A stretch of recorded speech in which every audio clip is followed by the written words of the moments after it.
I'm going to show you how to do a fortune teller. This could also become a puppet if we glue the ends together, or maybe an idea generator if you need ideas on what to make in art or what to write about. If you have a rectangle piece of paper, we first need to make it a square. To do that, you're going to fold one end over, make sure your edges line up, hold it while you fold it, and then you'll have a rectangle here that needs to be cut off. If you're using a square piece of paper, you do not need to do this step, but your paper does need to be square. Okay, then we're going to fold our paper in half so that we have a rectangle shape. So again, I'm going to line up my edges and corners. With origami, it is important that we are being precise, otherwise your shapes will not turn out correctly. So I hold it with one hand and I fold it with the other. Notice that I am going all the way across my fold, making a nice sharp crease. Then I'm going to open this up and do the same thing again. So I'm going to fold it, lining up my edges and corners, hold it with one hand, make a nice sharp crease with the other.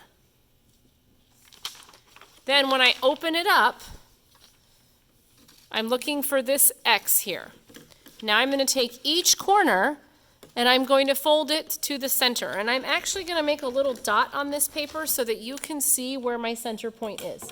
If you need to do this, this can be very helpful. So now I'm going to take each corner and I'm going to put it in the middle and I'm going to hold it with one hand, fold with the other.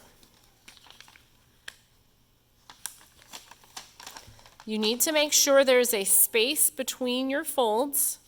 Your papers should not overlap.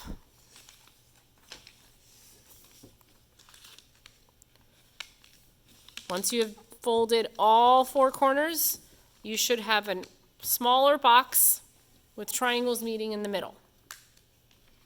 Then we flip this over and we're going to repeat those same steps. So if you need to draw your dot in the middle, should be right in the center of this box. I'm going to fold my corners, making sure that they do not overlap. There should be a small space between them, and making sure my creases, my folds, are crisp. That means I'm making sure the paper is totally folded all the way across, corner to corner. Okay, now I'm going to fold it in half vertically. That means up and down. I'm going to open it back up and I'm going to fold it in half horizontally. That means side to side. Notice I'm making sure my creases are strong. Okay, then this next step is where students sometimes struggle. So maybe having a partner help you hold this can be helpful. So I'm going to slide my thumb and finger into one side, my thumb and finger into another side. And then if I have folded correctly, I'm going to end up with something that moves and like that. If you're making a fortune teller and you want things to be inside here, make sure we're being kind. So you might say things like, "You are lucky. You will meet a friend." So that's where you can write your notes. And then here you could do your numbers.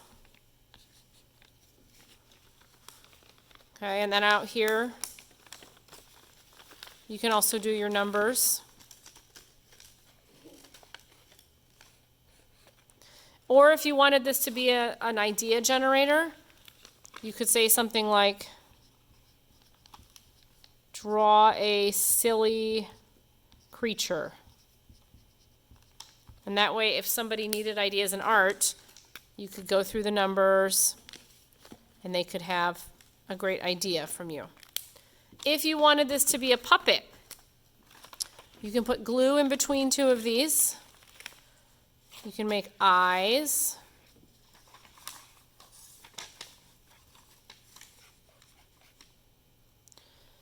You could make this into a little nose here. On the inside, you could make a tongue.